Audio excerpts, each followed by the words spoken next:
Tata projects.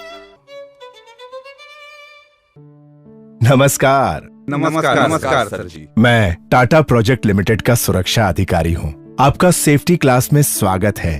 भाइयों, इस class में आने का उद्देश्य कंपनी, वातावरण और अपनी सुरक्षा के बारे में सीखना है।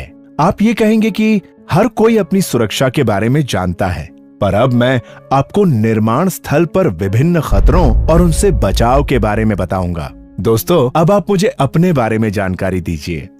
आप अपना नाम बताएं। सर, मेरा नाम रोशन यादव है। आपका घर कहाँ है? हैदराबाद। आपके घर में कौन कौन है? माँ, पिताजी, दादी, बहन और मेरी पत्नी। दोस्तों, आप लोगों का परिवार भी रोशन यादव जी के परिवार की तरह होगा। दोस्तों, आप जानते हैं आपको काम का अवसर क्यों मिलता है? आप बताएं। काम अच्छा करने से। ठीक है, अब आप बताएं। काम जानते हैं इसलिए। और आप? शरीर स्वस्थ हो तभी काम मिलता है। बिल्कुल सही। ईश्वर ने हम सबको एक स्वस्थ शरीर प्रदान किया है। हमारे हाथ पैर सलामत हैं और प्रकृति ने हमें अपंग नहीं बनाया। अगर हम में कोई शारीरिक विकार होते तो हमारे रोजगार की संभावनाएं कम हो जाती। इसलिए हमको इस बात का हमेशा ध्यान रखना चाहिए कि हमारा शरीर ही हमारे लिए सबसे मूल्यवान वस्तु है। ध्यान रखें, अगर शरीर स्वस्थ नहीं तो काम नहीं, और काम नहीं तो कमाई नहीं। अब मैं आपसे पूछता हूँ कि काम की क्यों आवश्यकता है? साहब, काम की वजह से हमारे परिवार की जरूरतें पूरी होती हैं। बिल्कुल ठीक। और इससे ही हम अपने बच्चों को अच्छी शिक्षा दिला सकते हैं। बहुत अच्छे।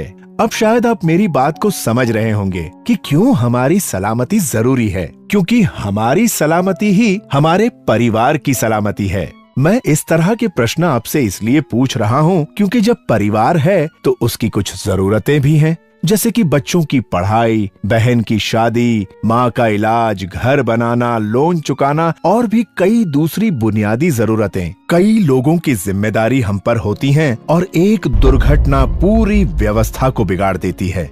दोस्तों, याद रखें, किसी कामगार के साथ घटित दुर्घटना जितना कष्ट उस कामगार को देती है, उससे कहीं ज्यादा दुखदाई उसके परिवार वालों के लिए होती है। मैं आप सबसे पूछता हूँ, सोचिए कि आप किसी दुर्घटना के शिकार हों तो क्या हो सकता है? साहब, जान जा सकती है।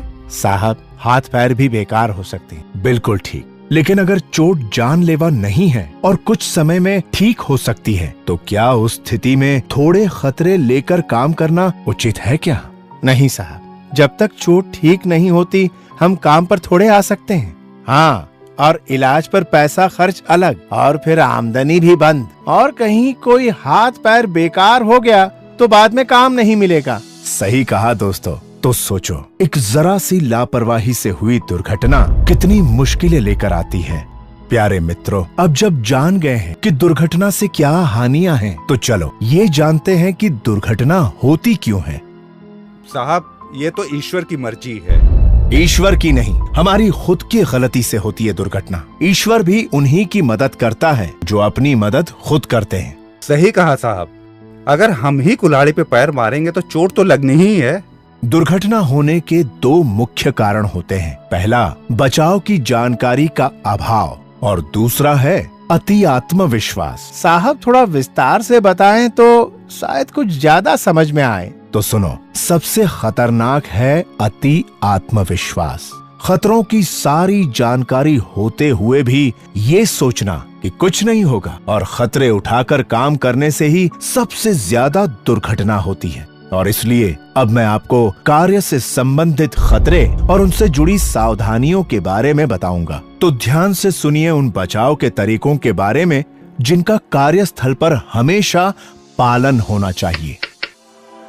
सुरक्षा प्रेरण कार्यक्रम।